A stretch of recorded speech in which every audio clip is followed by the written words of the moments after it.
Hello friends, आज हम tally में कुछ और ट्रांजैक्शन समझेंगे।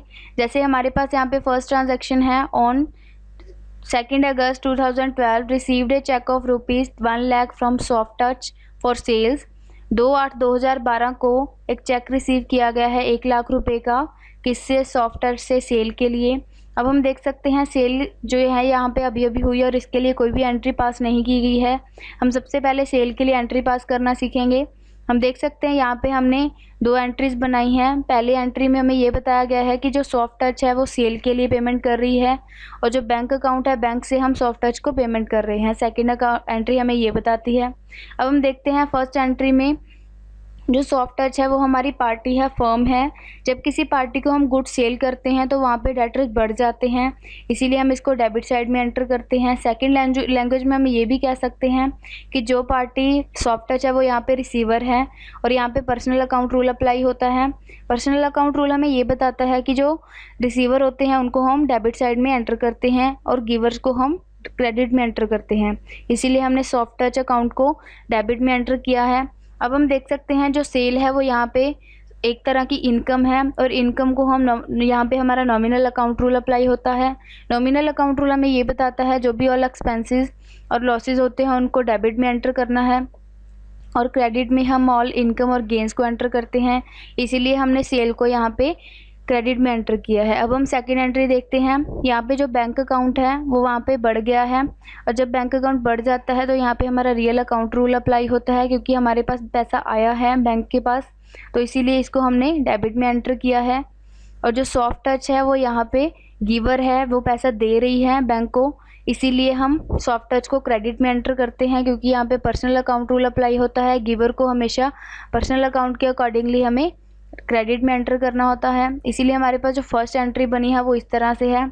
Soft touch account debit 1 lakh to sales account 1 lakh. Second entry इस तरह से है, bank account debit 1 lakh to soft touch account 1 lakh.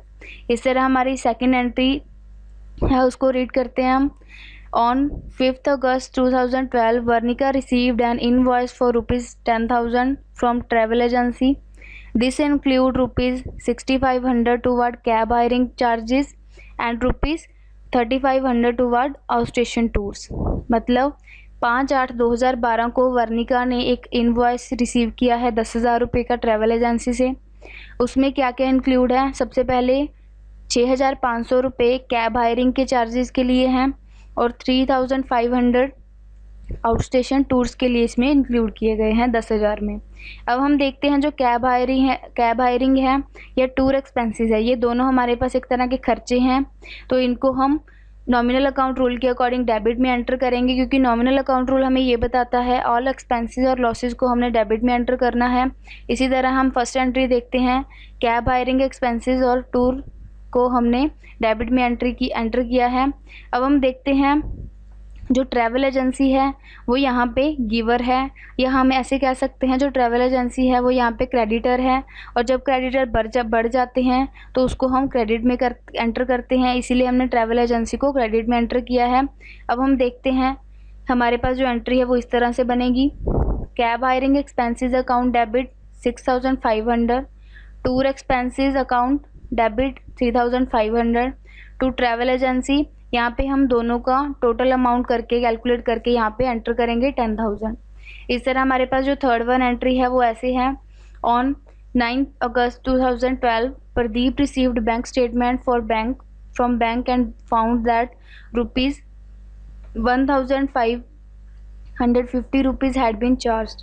Means 9 अगस्त 2012 को प्रदीप ने एक बैंक स्टेटमेंट रिसीव की है बैंक से और उसने क्या पाया कि 1,550 रुपये चार्ज किए गए हैं उसके बैंक अकाउंट से। अब हम देख सकते हैं कि जो बैंक है, बैंक चार्जेस है, यहाँ पे हमारे पास वो एक तरह का एक्सपेंस है, क्योंकि बैंक ने हमारे पास से चार्जेस लिए हैं, तो यहाँ पे हमारा पर्सनल अकाउंट जो नॉमिनल अकाउंट है वो अप्लाई होता है। नॉमिनल अकाउंट हमें ये बताता है कि जो भी एक्सपेंसेस और लॉसेज है उनको हमने डेबिट में एंटर करना है और इनकम और गेंस को हमने क्रेडिट में एंटर करना है।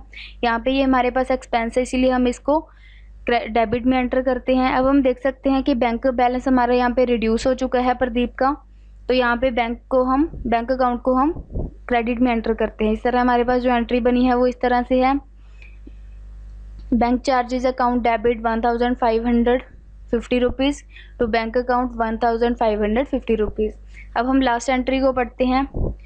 On 12 August 2012 Alka issue A cheque of ₹1 lakh to XYZ traders. 12 अगस्त 2012 को अलका ने एक चेक इशू किया है 1 लाख रुपए का XYZ ट्रेडर्स को। अब हम देख सकते हैं जो XYZ ट्रेडर हैं वो यहाँ पे रिसीवर हैं, क्योंकि वो चेक रिसीव कर रहे हैं, पेमेंट भी रिसीव करेंगे। इस तरह यहाँ पे हमारा पर्सनल अकाउंट रूल अप्लाई होता है। पर्सनल अकाउंट रूल हमें ये बताता है कि जो रिसीवर हैं जो उनको हमने डेबिट में एंटर करना है और गिवर को हमने क्रेडिट में एंटर करना है। इस तरह हम XYZ ट्रेडर्स को के अकाउंट को डेबिट में एंटर करते हैं। और जो बैंक बैलेंस है चेक इशू करने के बाद बैंक बैलेंस रिड्यूस हो जाएगा अलका का, इसीलिए बैंक अकाउंट को क्रेडिट में एंटर करेंगे। इस तरह हमारे पास जो एंट्री बनी है वो ऐसे है। XYZ trader account debit 1 lakh to bank account 1 lakh. Thank you.